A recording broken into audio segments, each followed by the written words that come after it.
ようこそ。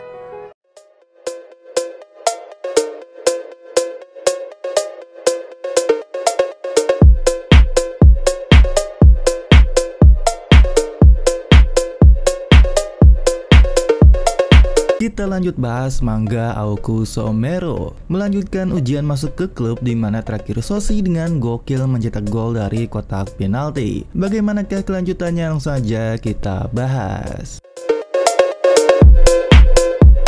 Terakhir Koya menunjukkan kehebatannya di ujian masuk dan adiknya juga tidak mau kalah di mana mencetak gol di luar kotak penalti seperti kakaknya. Tapi semua orang yang terkejut dengan golnya dia sendiri ternyata nggak nyangka tendangannya bisa masuk. Rekan timnya pun bertanya apa nendang tanpa membidiknya. Dan si bulu mata yang ngeremehin dari awal merasa tertipu oleh Soshi. Gol dari Soshi membuat rekannya lebih percaya diri dan tidak gugup lagi. Ini terlihat mereka bisa mengintersep umpan dari lawan. Orang yang menggagalkan umpan tersebut berpikir lebih bagus memberi bola ke karena dia adalah adik dari Koya. Tapi yang kocaknya si Soshi yang diumpan tidak bisa menerima bola, bahkan bukan 1-2 kali. Gak hanya itu, dia bahkan menendang tanah saat di hadapan gawang lawan. Tentu rekannya yang berekspektasi kepada memarahinya. Bayangan mereka yang berpikir jago malah ternyata ampas banget dan mereka tidak akan mengumpan kepadanya lagi. Saat mereka masih berdebat, si bulu mata menyuruh kipernya untuk melakukan sesuatu, yang dimana kiper lawan langsung menendang keras jauh ke depan, melewati lawan dan sampai kepada temannya di sayap kanan. Tentu nggak hanya sampai di situ, bola langsung dioper ke kotak penalti yang dimana si bulu mata juga sudah berlari ke depan. Dan hal hasil mereka langsung membalas skor menjadi imbang berkat gol dari si bulu mata. Pun tidak tinggal diam dan ingin membalasnya. Nah, meski tadi ampas banget, ternyata dia terlihat sangat jago mendribble. Namun, tentu si bulu mata tidak membiarkan begitu saja. Dia nggak tahu jago dalam mendribble, tapi dia berkata bukan tandingannya. Si bulu mata pun berhasil merebut bola dari dan langsung memberikan umpan kepada rekannya di kanan dan berhasil membuat gol kedua, membuat mereka unggul 2-1.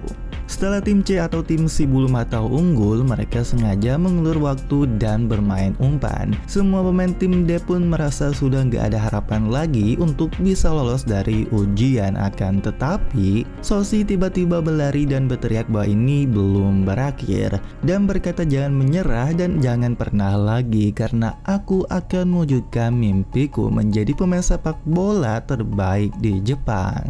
Pun terus berusaha merebut bola dan hal ini membuat Fujiki tersentuh dan tidak salah lagi bahwa dirinya memang mengagumi Hidaka Soshi. Fujiki pun langsung membantu Soshi dan dengan gokil merebut bola. Fujiki langsung berikan bola kepada dan berkata bahwa Soshi harus menang. Namun yang membawa bola dihadang lagi oleh si bulu mata dan memberitahu lagi bahwa dirinya tidak akan bisa lewat. Tapi saat kipernya memanggil si bulu mata, dia seketika mengingat gol pertama dari yang dimana Soshi persis melakukan pose yang sama saat menendang, apalagi pose ancang-ancang yang terlihat sempurna. Si bulu mata pun pede karena dia berkata tidak akan lengah lagi. Tapi yang gokilnya, Soshi ternyata melakukan tipuan.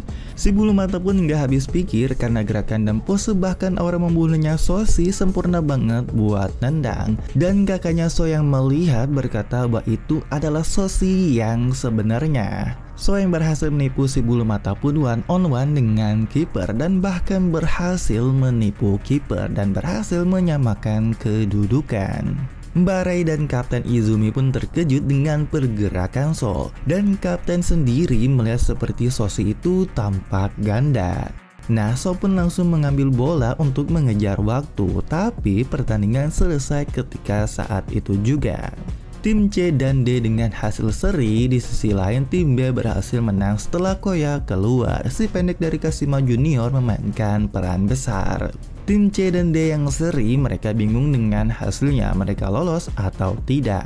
Mereka pun ribut siapa yang berhak lolos, namun ternyata kaptennya sendiri belum memutuskan hal ini. Tiba-tiba Koya menghampiri dan memberi usul untuk meloloskan kedua tim. Karena alasan pertama ujian ini adalah melihat motivasi dari pemain yang ingin bergabung. Namun kapten bilang bisa, tapi terlihat kedua tim malah bertengkar. Tentu So dan si bulu mata yang ribut tadi seketika langsung akrab agar mereka lolos. Mereka yang meributkan masalah seri, tiba-tiba ada wanita dengan setelan jas menghampiri mereka. Dengan wajah cantiknya, para peserta menganggap orang tersebut adalah artis Hollywood. Dan ternyata wanita tersebut adalah pelatihnya, bernama Miko Michida. Bahkan ternyata Koya sudah kenal dan memanggil wanita itu sebagai pelatih. Dia pun menyuruh yang lolos tadi untuk berbaris dan menunjuk satu persatu sambil memberikan peringkat atau pemain lapis keberapa. Koya dan Tomika di peringkat 1 dan sisanya di peringkat kedua, dan Soshi ternyata dia diberi peringkat ketiga. Si bulu mata pun tertawa puas karena So berada di bawahnya. Dan untuk penjelasan tentang peringkat tersebut, itu tuh semacam pemain lapis, dimana nanti mereka akan dipisah sesuai peringkat mereka dari mulai latihan dan kegiatan lainnya. Karena kita sudah berada di akhir chapter 3, ya yang pasti tunggu aja kelanjutannya dari Aoku Somero selanjutnya. Pakai baju matte, rambutnya panjang, udah lagi cantik tak terbayang. Entah kenapa hati ini mabuk.